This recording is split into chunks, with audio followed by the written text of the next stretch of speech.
तलाल चोई साहब ने कल जियो न्यूज़ के प्रोग्राम में एक बात की है। साकिब निसार साहब ने जिस दिन उनको नाअहल किया उससे एक दिन पहले पैगाम भिजवाया, अगर ये मरीम नवाज़ और नवाज शरीफ के ख़िलाफ़ कुछ कहें तो इनकी माफ़ी हो सकती है।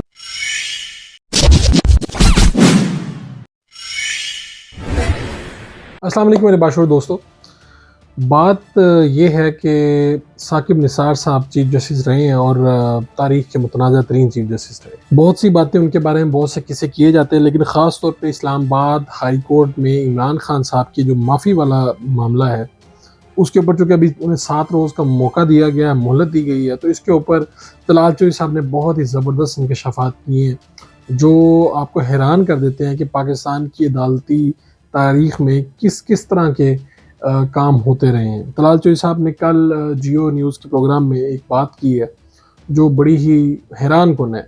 उन्होंने कहा कि साकिब निसार साहब ने जिस दिन उनको नाअहल किया उससे एक दिन पहले पैगाम भिजवाया, अगर ये मरीम नवाज़ और नवाज शरीफ के ख़िलाफ़ कुछ कहें तो इनकी माफ़ी हो सकती है। और फिर एक मौका पे ये भी कहा कि अगर तलाल चौधरी को मैं इससे भी ज़्यादा सख्त सज़ा देने की सोच रहा हूँ, मैं चाहता हूँ कि एक और नोटिस करके इसको जेल भिजवा दूँ। ये सारी बातें मैं नहीं कह रहा, तलाल चौधरी कल टीवी के प्रोग्राम में बैठ के कह रहे हैं, पूरी दुनिया के सामने कह रहे हैं। कुछ बातें मैं आपके सामने रखना चाहता हूँ। एक डिज़ाइनर है मोहसिन भट्टी साहब, इंटरनेशनल डिज़ाइनर है, मैं उनका इंटरव्यू करने गया था। जो बाबा रहमते उस वक्त के थे, यानी कि जनाब साकिब निसार साहब, एक दिन उन्होंने नेशनल हॉस्पिटल डिफेंस में उनके हॉस्पिटल पे छापा मारा, तो सारे वाक़या उन्होंने अपनी ज़ुबानी मुझे सुनाया, मैं आपको सुना देता हूँ। भट्टी साहब अपने हॉस्पिटल में मौजूद थे, तो जो साकिब निसार साहब हैं अपनी सिक्योरिटी और रेंजर के हमरा वहाँ पर पहुँचे और एफआईए के भी कुछ लोग इनके साथ थे। इन्होंने कहा कि भट्टी साहब की तरफ इशारा करके कहा कि कौन है मालिक? तो भट्टी साहब ने कुछ शर्ट पहनी थी, वो जो कि मॉडलिंग खुद भी करते रहे हैं और मॉडल्स तैयार भी करते हैं, तो कुछ शर्ट उन्होंने कोई रंग कलर्स वाली अच्छी पहनी हुई थी। तो मैंने कहा ये कौन है, इसने किस किस्म की शर्ट पहन रखी है? अब वो कहते हैं कि आनन-फानन ऐसा हुआ, मुझे पता ही नहीं चला कि ये चीफ जस्टिस है पाकिस्तान के। और उन्होंने कहा इसको भी पकड़ लो, इसका पासपोर्ट भी ज़ब्त कर लो। साथ ही करीब इनकी बीवी खड़ी थी, उन्होंने पूछा ये कौन है?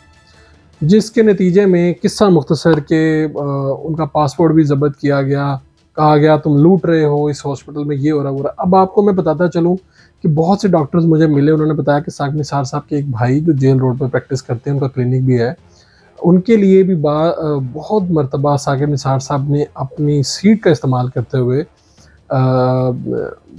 बहुत से डॉक्टर्स जो हैं उनके खिलाफ प्रोपेगेंडा किए, जैसा पीकेएलआई के जो रूह रवां डॉक्टर सईद साहब। अच्छा, अब ये किस्सा लंबा हो जाएगा, बहुत सी कहानियाँ हैं, मुझे एक वो भी आपको बतानी है सारी। भट्टी साहब ने ये बताया कि जब ऐसा हुआ, अगले दिन अखबारों में खबरें लगी, चैनल्स के ऊपर खबरें आई, तो उनकी जो बेगम थी, जो फ्रेंच थी, उन्होंने कहा कि वो वापस गईं, वो बड़े शौक में रहीं कि क्या हुआ, क्योंकि एकदम रेंजर एफआईए उनके हॉस्पिटल में आए और ऐसा सब कुछ हुआ। तो कुछ दिन बाद या कुछ महीनों बाद उन्होंने उनको डाइवोर्स कर दिया, जो खातून हैं उन्होंने भट्टी साहब को।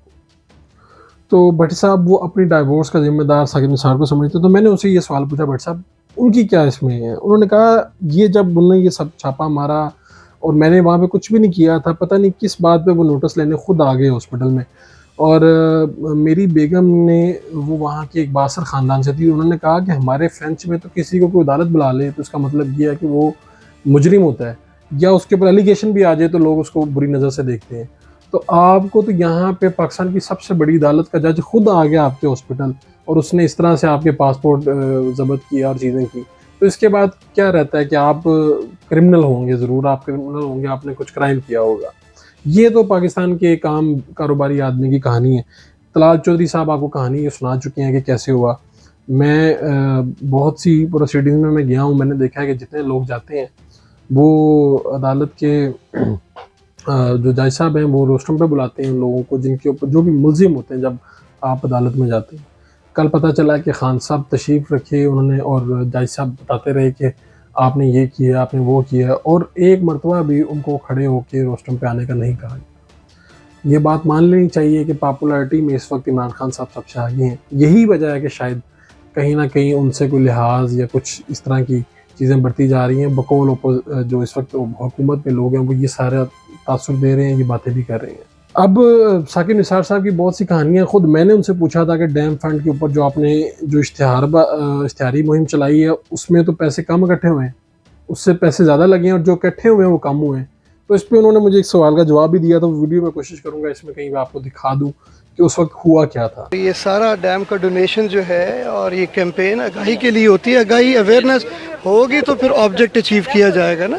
सर डैम फंड के लिए जो तशहीर की गई वो उस पर ज़्यादा पैसे लगे, जबकि जो पैसे इकट्ठे वो कम हुए। इस पे कौम ने सवाल तो उठाए। साकिब निसार साहब अपनी हद से ज़्यादा आगे निकला करते थे, लोगों को मजबूर किया करते थे और पता नहीं किसके कहने पे खेला करते थे। ये बात आज तक नहीं पता चली। उन्होंने भी इस प्रोग्राम में भी अपना मौक़िफ़ दिया है कि ये सारे बयानात या जो उनके खिलाफ बातें हो रही हैं वो गलत हैं। लेकिन अभी बहुत से काम ऐसे हैं कि साकिब निसार साहब के जो ऐसे काम हैं जिनसे बहुत से लोगों की ज़िंदगी मुतासिर हुई हैं, वो उन कामों का हिसाब बाकी है। और आज नहीं तो कल कोई ना कोई तो बहरहाल ये जो जो मामलात हैं इनको सामने लाएगा, वो सारे राज खोलेगा। कौन लोग थे जो साकिब निसार साहब को इस्तेमाल करते रहे और लोगों के ख़िलाफ़ तौहीन आमेज़ वो नोटिस लेते रहे। अपने मेज़बान फ़ारूक उड़ाइश को इजाज़त दीजिए ना।